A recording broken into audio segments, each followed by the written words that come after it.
Assalamualaikum warahmatullahi wabarakatuh.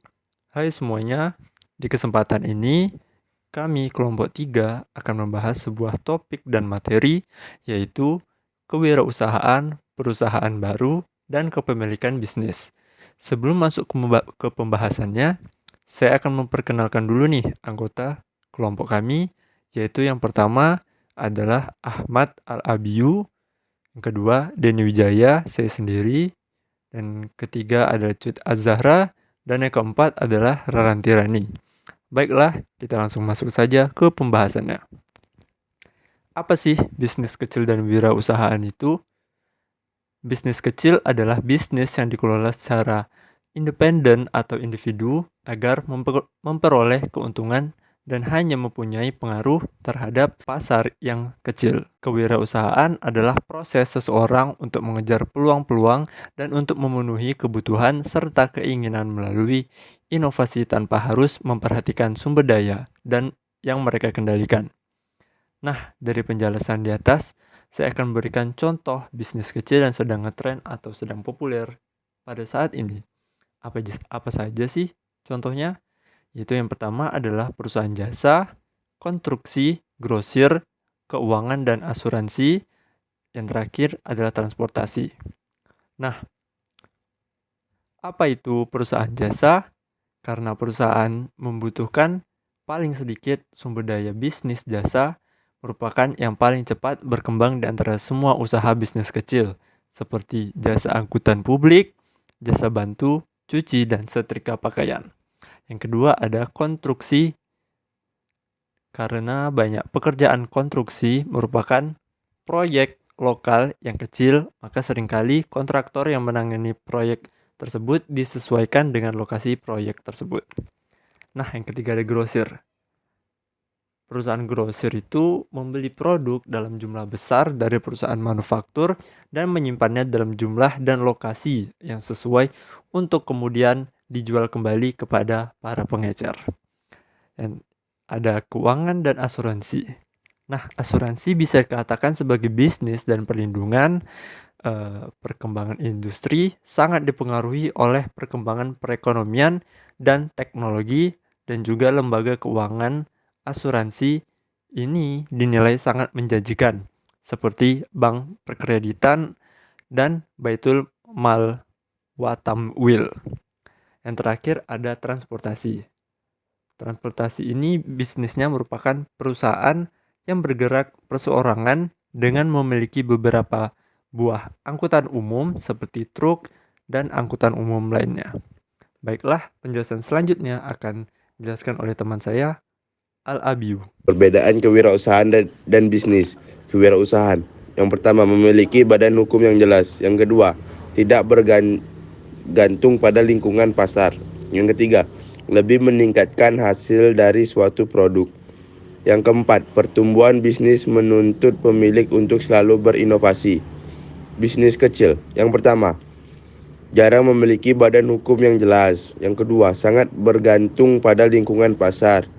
Dan yang ketiga, meningkatkan laba dari laba yang akan didapatkan. Yang keempat, tidak menuntut pemilik selalu berinovasi. Wirausahawan adalah mereka yang menanggung risiko kepemilikan bisnis dengan pertumbuhan sebagai tujuan utama dalam berwirausaha. Terdapat perbedaan dasar antara pemilik bisnis kecil dan wirausahawan. Adalah aspirasi yang dimaksud di sini ialah keinginan wirausahawan untuk memulai suatu bisnis dan menumbuhkannya. Baiklah, saya akan melanjutkan materi dari Ahmad Al-Abiyu. Mengelola perusahaan. Memiliki pemerintahan perusahaan atau corporate governance, yaitu peranan para badan pengendali dalam pembuatan keputusan perusahaan. Di sini kita jelaskan para badan pengendali tersebut, yaitu corporate governance, peranan para pemegang saham, direktur, dan manajer lainnya dalam pembuatan keputusan perusahaan, kepemilikan saham dan hak-hak pemegang saham, saham preferen dan saham biasa, dewan direksi, suatu kelompok individu yang dipilih para pemegang saham untuk mengawasi manajer perusahaan. Office manajer puncak yang dipekerjakan dalam direksi untuk menjalankan perusahaan sehari-hari. Persoalan khusus. 1. Merger. Apabila dua perusahaan bergabung untuk menciptakan perusahaan baru. 2. Akuisisi. Sebuah perusahaan membeli perusahaan lain sepenuhnya. 3. Divestitur. Suatu perusahaan memutuskan apakah mereka perlu lebih berfokus pada bisnis intinya dan kemudian menjual bisnis-bisnis yang tidak terkait atau kurang bagus kinerjanya. 4. Spin-off. Bila perusahaan dapat menjual sebagian dari dirinya untuk menambah modal atau perusahaan memutuskan bahwa suatu atau lebih unit biasanya dapat bernilai lebih besar apabila dijadikan perusahaan terpisah. Sekian materi dari saya, selanjutnya akan dibacakan oleh Raranti Rani. Baik, saya Raranti Rani akan melanjutkan materi dari Cut Azhara, yaitu kepemilikan bisnis. Kebanyakan wirausahawan yang sukses biasanya banyak akal dan mempunyai perhatian terhadap hubungan pelanggan.